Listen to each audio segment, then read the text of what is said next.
G'day, Hugh here from videsign.com.au, a design company based on the Gold Coast in Australia. Thank you for joining me.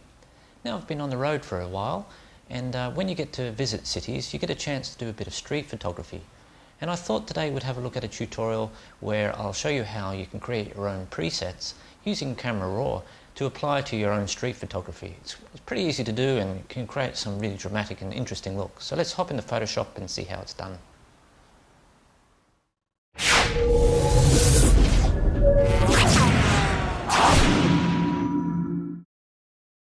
Okay, so what we're going to do is we're going to edit this photograph in Camera Raw and create a preset that we can then apply to other photos that we've taken.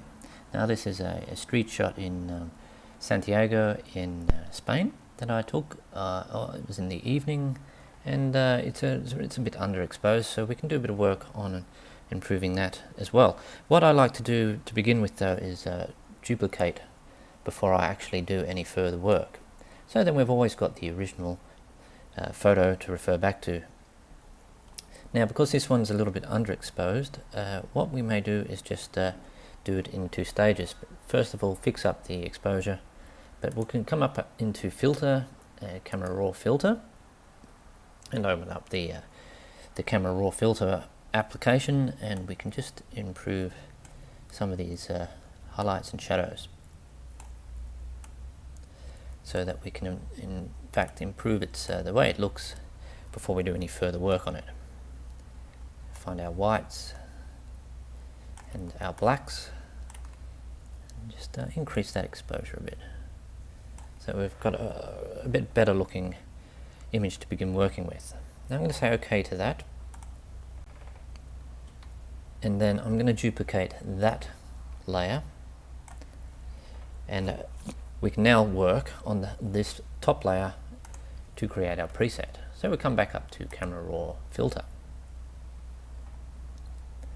Okay, so we've done a bit of work on the highlights and shadows. Do a bit further adjustments if we feel that we need to, and we could improve the clarity to give it a good look and bump up the vibrance. Now, if we want to have a defined look to our photos, we can do a bit of work on coming up into the sliders up here. And what you can do is work on both all the hue, saturation and luminance one by one. So we know that we want to increase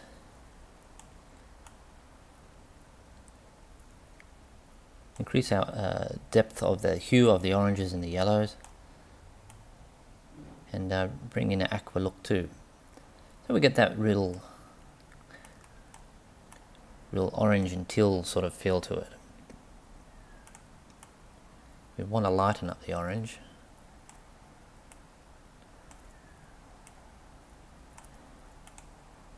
but then we want to increase the saturation of both the orange and the aqua. Deepen the blues there, and then with our luminance. So we can just play around with these sliders to create the effect we're looking for. Obviously it's going to bring down the saturation, but we can work on that subsequently. All we're doing here is working out how we can get a starting preset that we can then do further work with. So then we can just do a bit more here with the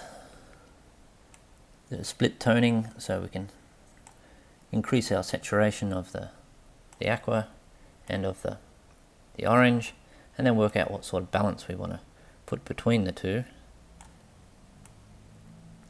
for the feel that we're going for our preset, to grunge up this street look to a fair degree. Now, if we were just if we're quite happy with the way that looks, we can just add some contrast in and pick up the saturation just a little, and say that's our preset that we want to apply to other photos, and then we can do further work on that photo as we go. So what we do now is we come up to this little symbol here of the straight lines, and you select Save Settings. So we basically want everything ticked. Don't have auto tone adjustments ticked, and then we can save and choose where we want to save that.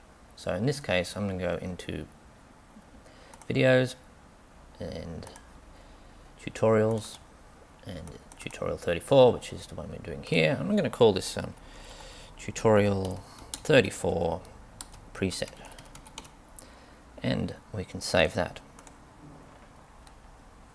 Now if we say OK, we have now edited our photo. If we turn it off, we can see our original with some adjustments and with the stylized look. Now if we weren't overly, if we want to dial it back a bit, you can change the opacity of the layer to make it look like a certain style that you're after with its intensity, either very strong or not so strong. The idea is to set up that preset. So now what we can do is we can open up another photo, and there we have it already in Camera Raw. So we'll just say open image, and Photoshop will open that up. We'll duplicate it so that we always have the original background. And now what we could do is just come into Filter, Camera Raw Filter, and again come up into this little icon, and this time we go Load Settings, and then we can navigate to where we've saved that, which is in Videos, Tutorials, Tutorial 34, Tutorial 34 Preset, Open, and immediately it applies that preset to our image. Obviously we'd like to do a bit of other work to it, so we want to bring down the highlights and open up the shadows, increase the exposure a bit, find the white point, it's not overexposed, and it's already pretty dark. Now this was shot with ISO 4000, so you can see there's a fair bit of noise in there, quite a bit of noise. So you'd want to actually reduce the noise by pumping up the luminance and bring that noise out, like so. Unfortunately, with Santiago, it rains a lot, and the whole time I was there, there was no sun, so I didn't see a lot. There wasn't a lot of brightness, so it meant having to use the high ISOs. But I mean, you have to use whatever conditions are available at the time. But yeah, so we've applied that preset and done a few extra adjustments, but it's created a different look immediately that we can play around with and really bring out the lights. I mean, it really it's brought out a lot more detail now, but we could do a fair bit of work with that. Again, same sort of thing. Open up another photo. We open with Photoshop, and we say open image, duplicate it so that we can work with it. Filter, Camera Raw Filter, Load Settings, Tutorial 34 Preset, and so you can see straight away, without doing too much more to it, it's created a more greener look, but something that we can do a bit of work with. We'd probably want to bring down some of the yellowness in these windows, get the detail back in there, which we can do. We can come back into Camera Raw Filter. Let's do a bit of work on this one and bring down the highlights and open up the shadows, the whites and the blacks. The black's very black already.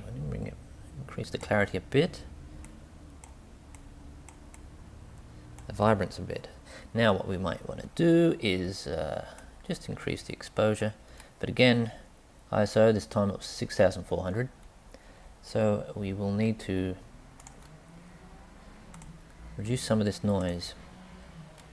So we'll just zoom in on the picture, and not the sharpening but the luminance we will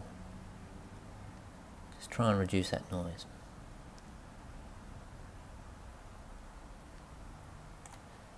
And we can just increase the sharpening as a result, but we mask that so that it's really just the edges, so it doesn't create too much noise. Still pretty noisy, but we yeah, shooting at ISO 6400 is going to be pretty noisy in such low light,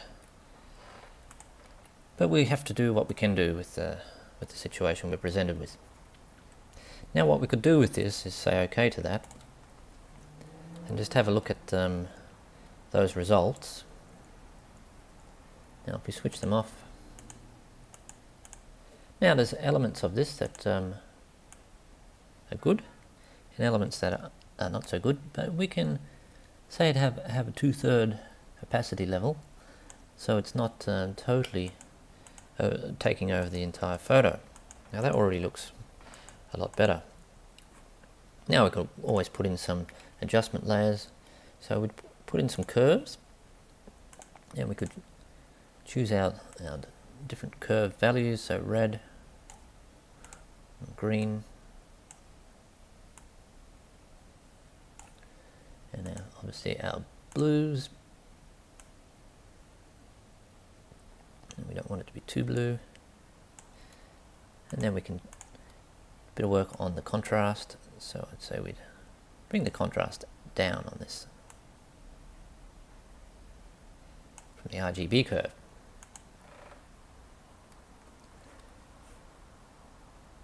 So we just switch that on and off. It's created a little bit more clarity to the photo. You could add another adjustment curve and a bit of selective color with the reds. We could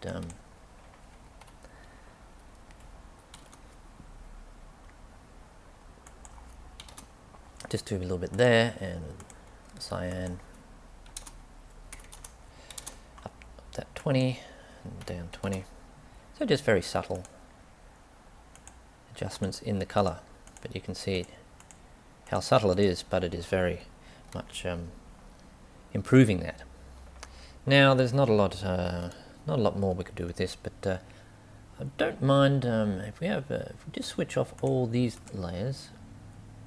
I would like to come to here, put a mask on, grab a brush and just add a bit more detail into these windows by reducing the yellowness. Now that might be a little bit too much there on that one, so we bring that back, but we do like what it's done there. We don't need to worry about that. Now I think overall we do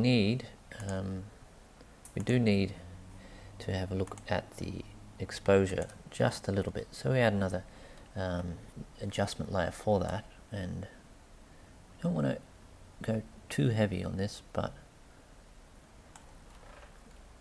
something along those lines. Just increase the exposure a little and just add a little bit of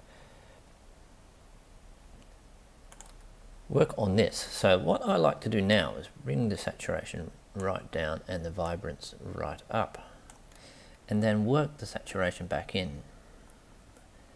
And just by using your eye, just deciding on what sort of level you like, you can bring it right up.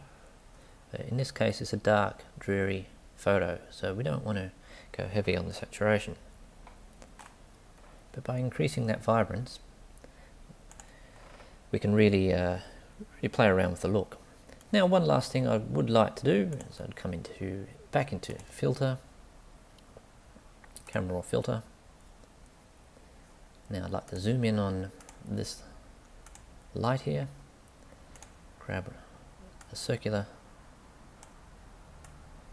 filter, and we're going to just turn this light on and bump up the exposure, bump up the temperature to a more yellow, and increase that saturation. Now it's a very subtle effect, but it's quite effective. You can see now that light has some more interest to it. Okay, well that's pretty basic. We could put a vignette on it if we wanted, but it's a pretty dingy street photography shot that we have. We've used that preset, and it's really created an interesting look, that preset. So if we use the sponge tool to saturate, we could add a bit more color to the street, like so. So yes, 6400 ISO, pretty noisy, but still a nice memory of a part of Santiago, which I was walking around one evening. It was pretty late at night, probably about 9 o'clock, but it takes a while for the sun to go down, but it's an interesting place to walk around and take some street photography.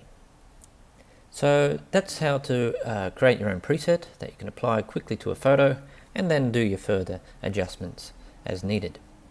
So that's all for today. I hope you've enjoyed this tutorial.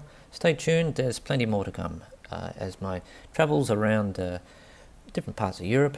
I took many photos, so I'm planning to go through as many of them as I can. Okay, see you later.